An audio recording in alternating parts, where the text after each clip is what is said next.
My name is Amir Cahane. I'm a visiting scholar here at the Hebrew University of Jerusalem Cyber and Law program in the Federmann Cybersecurity Center. My research interests are online surveillance law and encryption rights. I'm here to talk about the latter. This presentation is titled, "What are we talking about when we're talking about encryption rights?" And before we delve into that, a little background is in order. One of the effects of the Snowden revelations of 2013 was an increased public awareness of privacy threats, and especially of the depth and the extent of government online surveillance. In light of the scope and depth, public demand for better ways to secure one's communication and online communication was increasing, and the IT industry catered to that demand.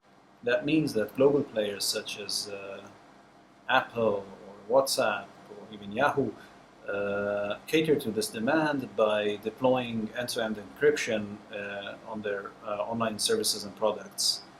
End-to-end encryption means that only the communicating parties to a certain communication can decrypt the content of their own communication once decrypted. So unlike other encryption techniques that usually enable the carrier or the provider of the communication service to access encrypted data.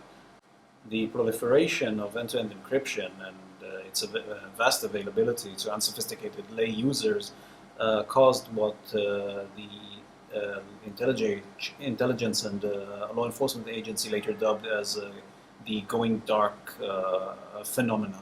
It's a state of affair where intelligence sources are no longer available because they are now masked under some sort of unbreakable or very hard to break encryption.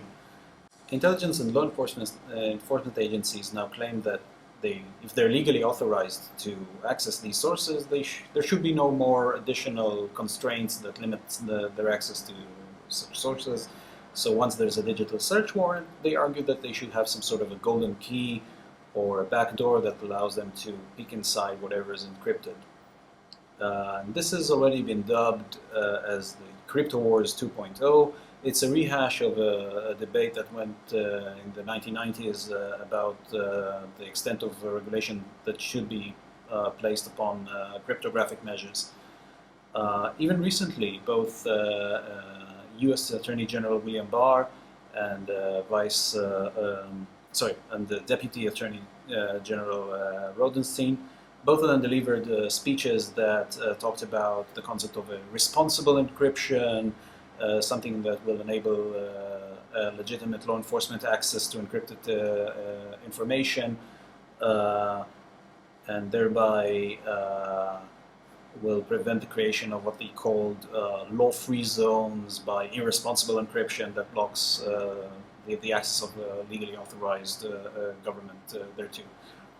So against this backdrop of backdoors and golden keys and responsible encryption and all these nonsense, the concept of encryption rights or right to encryption or the right to use encryption is re-emerging. The right to encryption as such was discussed as early as the mid-90s in a report by the Danish government's Information Technology Security Council that recommended there will be no limitations on the right of the individual to encrypt electronic communications at all. But this phrase, encryption rights or the right to encrypt, can also be found in various IBRs, in Internet Bills of Rights, whether those are just policy proposals or legislative materials that never actualized, and there are various examples that could be given to this use. Also, the term is now more in use in academic scholarship and in public debate, at times without a clear understanding of what it means and under some sort of tacit assumption that the meaning of encryption rights in a particular context are well known and well understood by the audience. What is this right to encryption or encryption rights anyway? This requires us to better understand what encryption is and what rights are. First, what is encryption? Encryption is about controlling access. It's a measure that transforms plain text into encrypted form, which is accessible only to those who can decrypt it and transform it back to the original plain form, either by possessing some sort of a decryption key obtained legally from the encrypting party, or by employing some other cryptographic measures to decrypt it without such key or without authorization. So what are the goals of encryption? Legal scholarship about encryption usually tends to emphasize its role in protecting privacy and privacy-related interests, such as free speech or the freedom of association, any other right that without sufficient privacy protection is subject to chilling effects. However, the general aims of encryption are broader than just privacy interests. In literature, these goals are often summed up in nifty acronyms such as CIA or sometimes PAIN, P-A-I-N. The first one, CIA, stands for Confidentiality, Integrity, and Authenticity. PAIN stands for Privacy, Authentication, Integrity, and Non-Repudiation. The latter three goals, in integrity, authentication, and non-repudiation, refers basically to cybersecurity interests, the role of encryption in maintaining the reliability of communications. Integrity means that encrypted content is protected from unauthorized alteration. Authentication enables us to verify the source of any communication, or encrypted communication, and non-repudiation means that the party to a communication cannot retroactively deny any statement on content that it made. So these last three goals, if attained, enables us to maintain a reliable, trustworthy communication, reliable, trustworthy internet, which affects many, many rights, much more than mere privacy rights, especially in times where communications have a more significant part in shaping our perception of reality. We're using IoT devices, we're using various sensors, social interaction using social networking and so forth. Encryption has a key role in maintaining our epistemic trust in all of these sensory devices, all of these channels of communication that tell us something about the reality around us. The second thing we have to do before trying to understand what encryption rights are is to talk about rights. So I will do it using the analytical framework laid down by Wesley Hofeld in the early 20th century. The Hofeldian analysis distinguishes between different dual relations. It's a legal relation between two parties that, let's say, have something to do with rights in the lay sense of the term, the common understanding of rights, what rights are.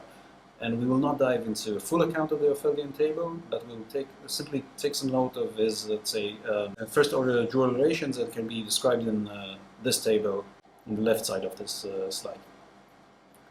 Each of these dual relations applies to two parties, let's call them Bob and Alice, and an action which is the right subject matter. So under the Hofeldian scheme, Bob's right to do something against Alice entails the duty of Alice not to interfere with his action. The same way we can infer the other way around. The existence of a duty entails the existence of a right. So when we're talking about privilege or liberty or freedom, all of them are interchangeable terms for the same thing. We're talking about something else. We're not talking about something that entails someone's duty not to interfere. We're talking about the entailment of a lack of duty not to do that something. So if Bob has a freedom against Alice to do something, it means that he holds no duty towards her not to do so. The Hofeldian scheme stresses that there's no mutual entailment between the right to do something and the freedom to do so. I may have the freedom against other runners to win the race, which means that I have no duty to refrain from winning, but it does not mean necessarily that they owe me any duty to let me win, or that I have a right to win. So, from this quick, brief overview of the first order Hofeldian dual relation, we can gain several insights.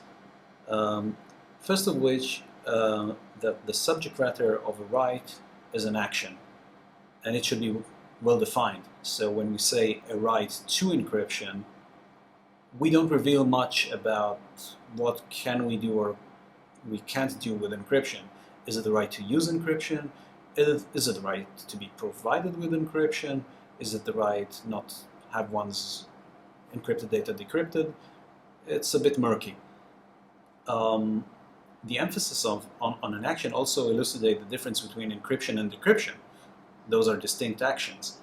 And the right to encrypt does not necessarily logically have any entailment that under the Federmann scheme there's a right to decrypt or the right not to be decrypted.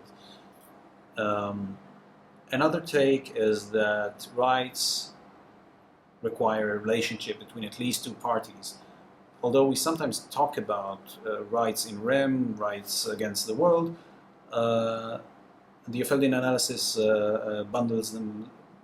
The Federmann analysis looks at them as an aggregate of many two-party rights. So any right by the Federmann analysis is a relationship between at least two parties. And rights also entail duties. So a right to be provided with encryption, for example, means that someone has a corollary duty to support that right, to provide the encryption. Another way to delineate differences between the right to use encryption and the freedom to encrypt, for example, is by taking note of the difference between the rights between rights and freedoms. The difference between the right to use encryption and the freedom to use encryption, the first entailing the duty of the other party not to interfere with encryption, and the other, the lack of duties of the right holders not to engage in encryption, can also be used in a more nuanced account of the deployment of encryption rights within the context of various debates. Another thing that is worth noting at this point is that rights are not necessarily, in this context, human rights.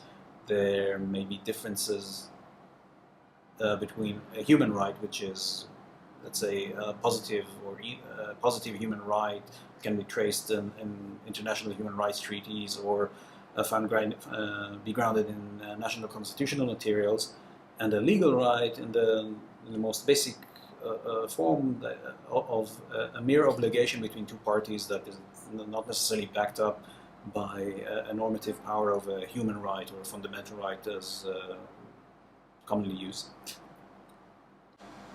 Our understanding of encryption goals as something broader than mere privacy protection is also important in order to extend the interests protected by encryption rights further from those which are traditionally associated with the privacy. Those interests that are protected by the other two goals of the CIA triad, that is integrity and authenticity, and authentication, and can maybe be jointly referred to as cybersecurity interests. Informed by this account of rights and encryption, we can start sorting out different encryption rights in order to examine the underlying claims in contemporary and older encryption-related debates. The first of which is the going dark debate, which we already mentioned before, and now we can better frame it. The 90s crypto wars basically focused on the individual freedom to encrypt, or the individual right to encrypt, that is. They were basically governments aiming to ban encryption or place restriction on encryption strength, and the question was whether an individual has a right to actually engage in encryption.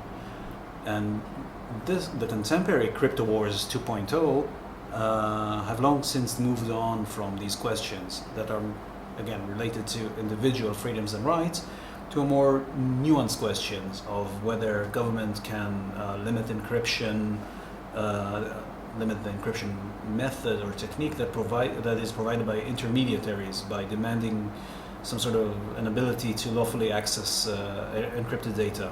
So although this theme was present in the 90s debates, there was an American escrow key scheme called Clipper that failed miserably. the recent proliferation of end-to-end encryption is made this question the focal point of the contemporary 2.0 crypto war. So this availability of encryption measures, sometimes as a default that is even transparent to unaware lay users, expands the notion of what we understand to be an encryption right from the freedom of an individual to use encryption, that is, the lack of duties on individuals not to use encryption, to a possible right of individuals to encryptions, maybe better phrased as a possible right to be provided with encryption. And this is a different matter altogether, because such rights implies that there's certain duties to provide users with encryption, and who is that someone that's supposed to do so? In this case, we have three actors. We have governments, intermediaries, and individual users, which means that in order to apply the Opheldian analysis, we also have to ask who are the parties to any dual relations we examine. So let's start with a new actor here, the intermediary. Those large internet platform providers, service providers, and social networking sites. Of course, they're not new per se. The intermediaries have appeared before, but they are much more crucial to this debate. The going dark debate can be separated in this case to two questions. The first one is basically similar to the one asked in the 90s crypto wars, the rights or the freedoms, this time of the intermediaries vis-a-vis the government, to use or deploy encryption, or the corollary lack of duties not to do so. And the second is the question of the dual relations between the intermediaries and the users. Here, it seems that the question is whether the intermediaries have a duty towards the users to provide them with encryption, and if so, the question is what the strength of such encryption. The remaining dual relations to be explored here are between the governments and the users, or the question of the user's right to use or not to use encryption, and the right to, or lack of right to be provided with encryption vis-a-vis the government. So from a user or an individual point of view, assuming that the right to use encryption is currently indisputable or hardly in dispute, the question of the right to encryption, to be provided to encryption, can be also viewed can still be viewed as a right vis-a-vis intermediaries, that is, a right whose corollary is the duty of intermediaries to provide users with encryption, or the right to encryption vis-a-vis the governments, that is, the right whose corollary is the government's duty to provide users with encryption. This duty might be actualized by government regulation, under which intermediaries have the duties to provide such encryption. So, after setting the Opheldian table, the Opheldian framework of the possible dual relations between parties, we can also shed some light on the protected interests in each relation. And we can see that privacy is something that is related to users. So, when we're talking about intermediaries' duties or rights, privacy is not an interest that comes into play unless we're talking about a secondary right, the right of the users. But any other aspect of the PAIN acronym, that is authentication, integrity, non-repudiation, brings both users and intermediaries' rights into play. Note that at this point we haven't talked about decryption at all. The backdoor going dark debate is about encryption and access to encrypted data. It's not about decryption rights or rights not to be subjected to decryption. That's another game. Whether or not there's a backdoor scheme in place, government agencies will probably still be faced from time to time with some sort of a strong encryption, or some sort of strong encryption that they seek to access. And this therefore requires them to employ various hacking methods in order to access that data and to decrypt it. An encryption right does not entail, as we mentioned before, under the Opheldian scheme, it does not entail a right to be not to be encrypted, not to be subject to hacking.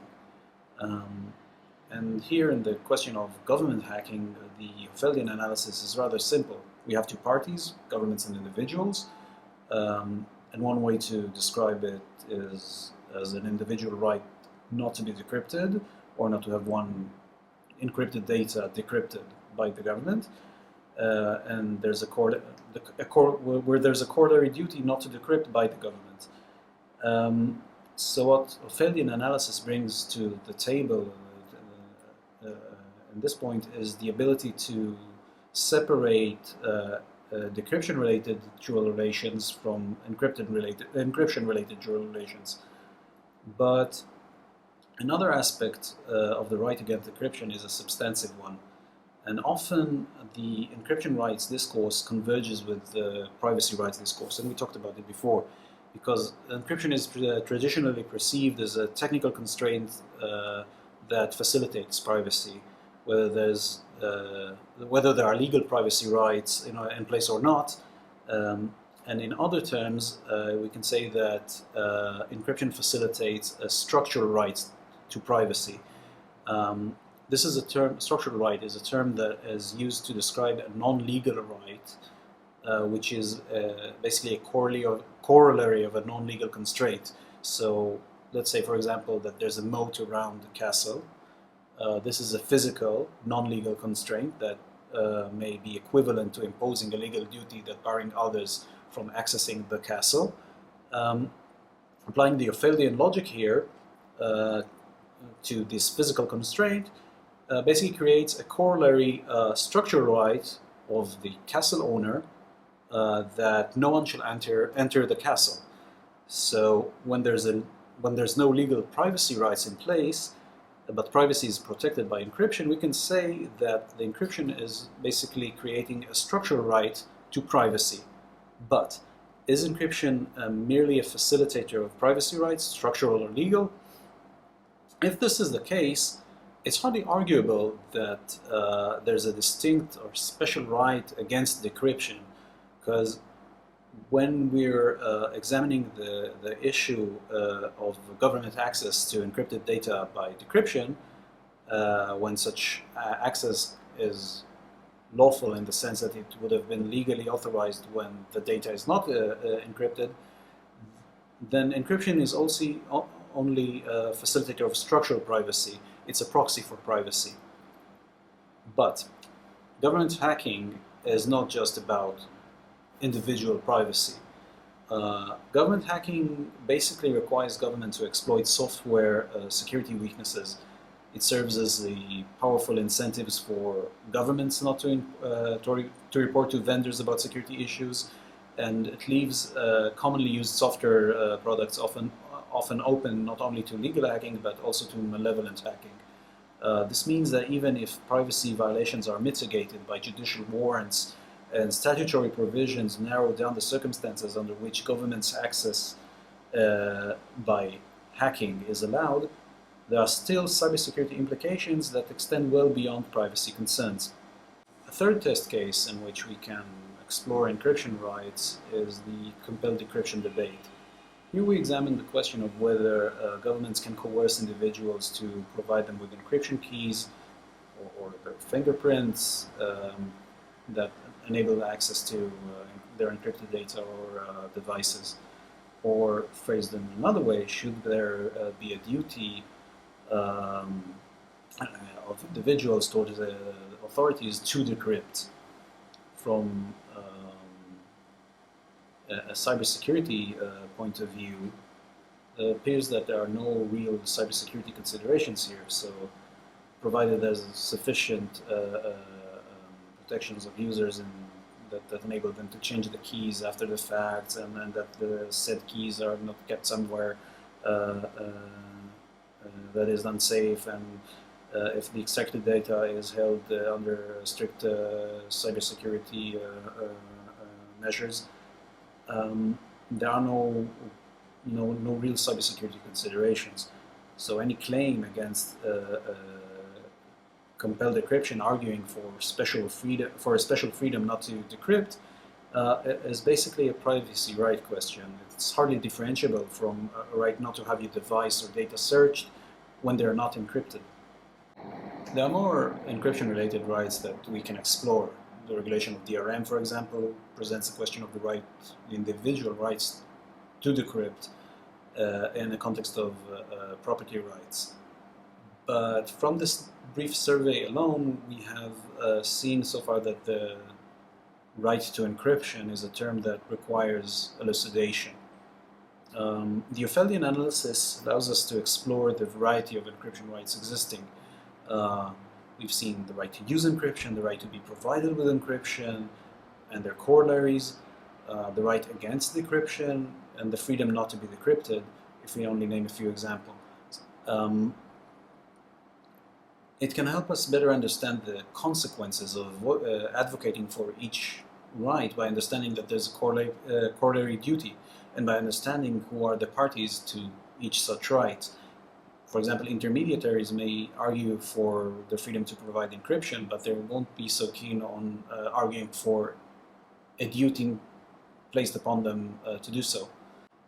Also, finding normative grounding for each such right is a different task, because different interests are protected thereby.